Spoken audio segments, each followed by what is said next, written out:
Hey guys, it's Brad and the Buff. I got my buff on my head and I'm ready to go. Today I wanted to go over what I have in my winter hiking setup. I got a trip not too far from now and I was putting it together. I wanted to show you guys what I had in this video.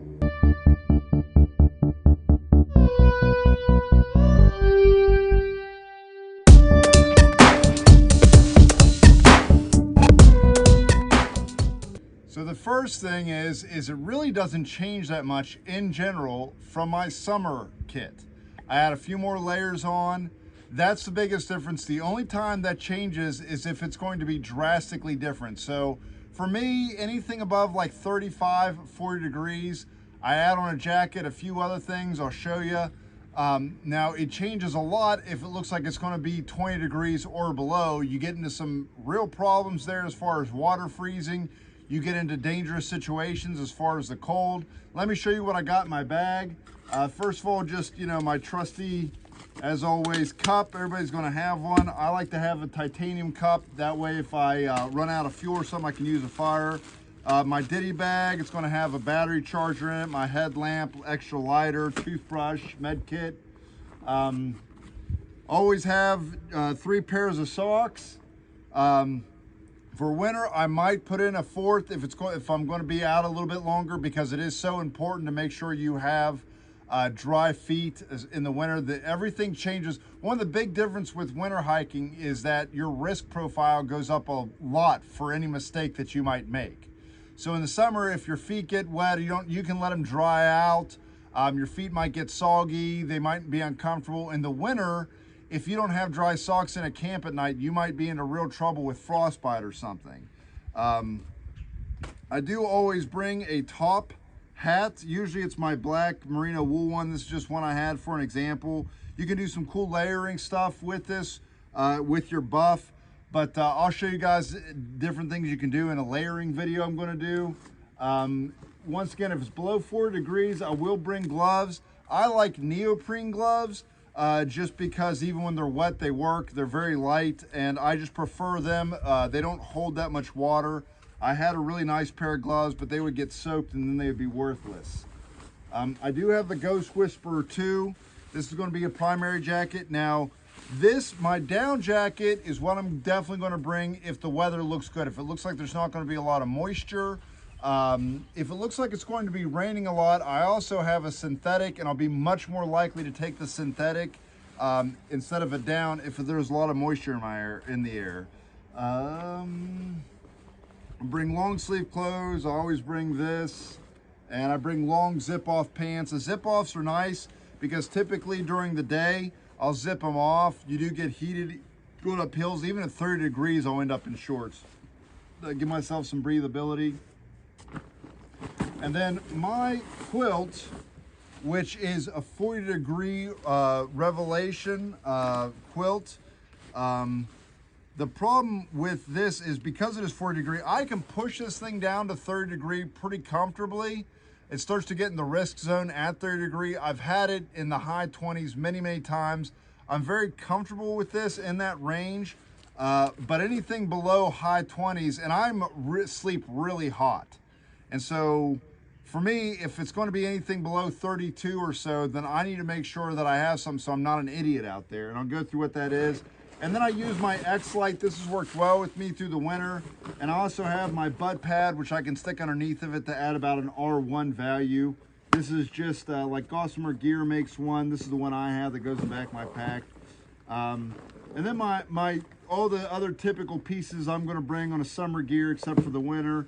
Now, some of the changes that I might make depending on the weather. So say I see that it's going to be a 15-degree low and it's going to average 35 degrees. Well, instead of bringing my tarp, even though I might sleep in a shelter, I might bring a tent just for the extra warmth. It is warmer in a tent because you're fully sealed in. So if it's windy or whatever, at least you keep some of your heat. And if I bring a 2-person tent, that's another body in there, as opposed to staying in a shelter where you are exposed to the wind. It's open air. So if I saw that the temperatures were going to be drastically low and I was worried about me or whoever I was hiking with not having the proper gear, I would probably go to a tent. I'd probably use my duplex just to hold in some extra heat. So tents do hold in more heat than say a shelter. Also, I can layer up with my rain jacket. Now, the funny thing about this rain jacket is obviously if it's going to rain, I am going to be bringing my rain jacket, or if I think it's going to be snowing, just to keep the moisture off me. But if the weather is good, I can also I can also layer up with my synthetic jacket. This synthetic jacket and this rain jacket weigh almost the exact same amount. So it'd be foolish for me if the weather is looking pretty good with no humidity, no rain forecast, no snow. I would rather double up with my synthetic jacket that already does a pretty decent job against mild moisture than I would bring my rain jacket. So it'd be more likely to take this. I can layer it over. Also, if it's going to be 15 degrees, I do have a really nice mummy bag. This is a 0 degree mummy bag. This is the REI Magma, and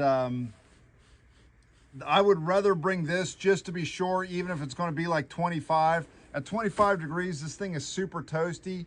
Now, it adds an extra pound past my quilt, but I don't want to mess around in the middle of the winter and find myself in a really bad spot where I underpacked, and I would rather go a little bit over and not have any risk and sleep well at night than I would not bring something extra and be uncomfortable. The other thing is I can bring some leggings. I typically don't, because these leggings, by the time I bring these leggings, I could almost add this in instead of bringing my quilt.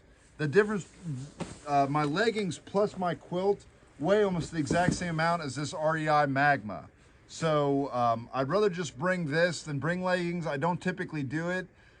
In super extreme weather where I was really worried, which I've been out in a few times where it's in -degree weather, I will actually bring my quilt along with my mummy bag, and I will layer my mummy bag with my quilt, and I am good. I can push down -10 easy with this combo here at night.